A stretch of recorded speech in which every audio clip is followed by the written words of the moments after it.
नमस्कार दोस्तों। आशा करता हूँ कि आपको विक्रम बेताल कहानियाँ पसंद आ रही होंगी। आज हम हाजिर हैं एक और नई कहानी लेकर, जिसका शीर्षक है ज़्यादा पुण्य किसका।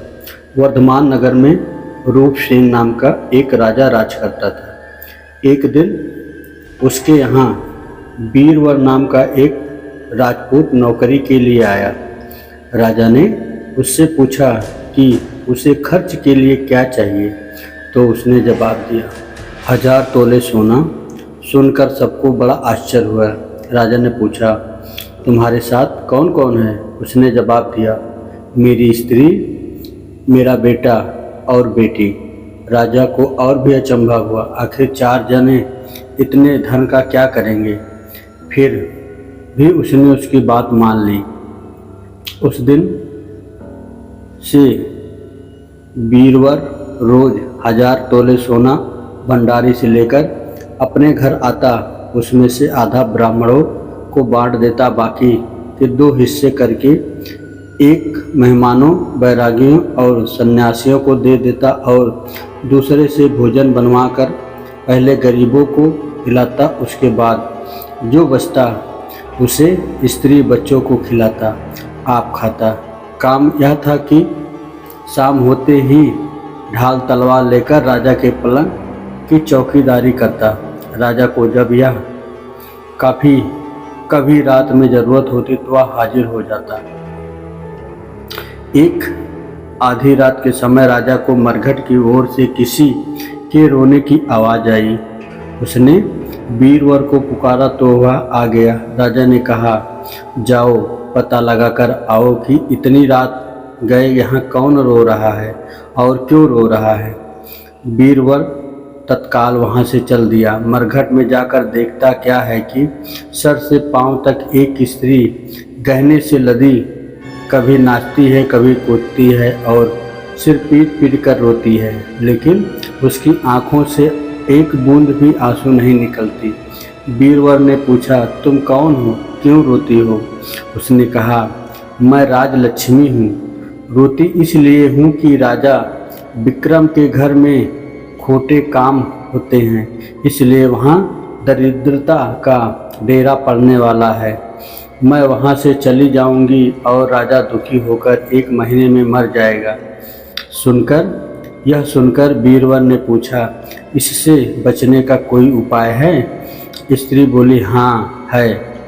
यहाँ से पूरब में 1 योजन पर एक देवी का मंदिर है। अगर तुम उस देवी पर अपने बेटे का सिर चढ़ा दो तो विपदा टल सकती है।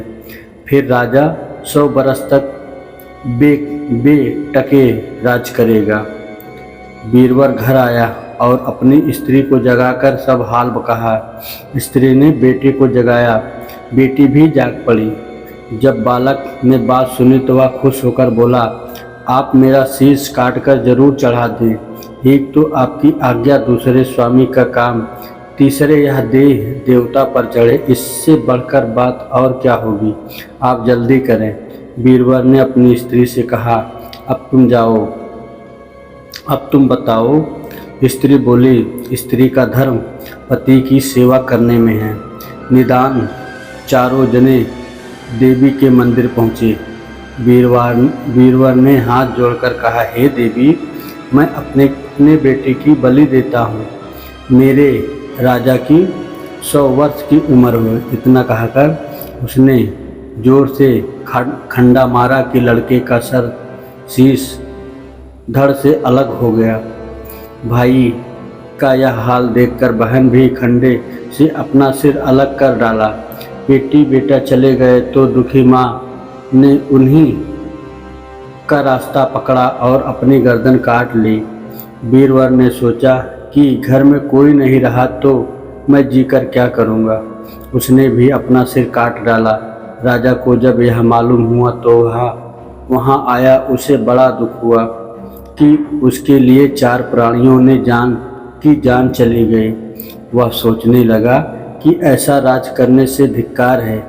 यह सोचकर उसने तलवार उठा ली और जैसे ही अपना सर काटने को हुआ कि देवी प्रकट होकर बोली, प्रकट होकर वो उसका हाथ पकड़ लिया। बोली, राजन, मैं तेरे साहस से प्रसन्न हूँ, तू जो वर मांगेगा सो दूंगी।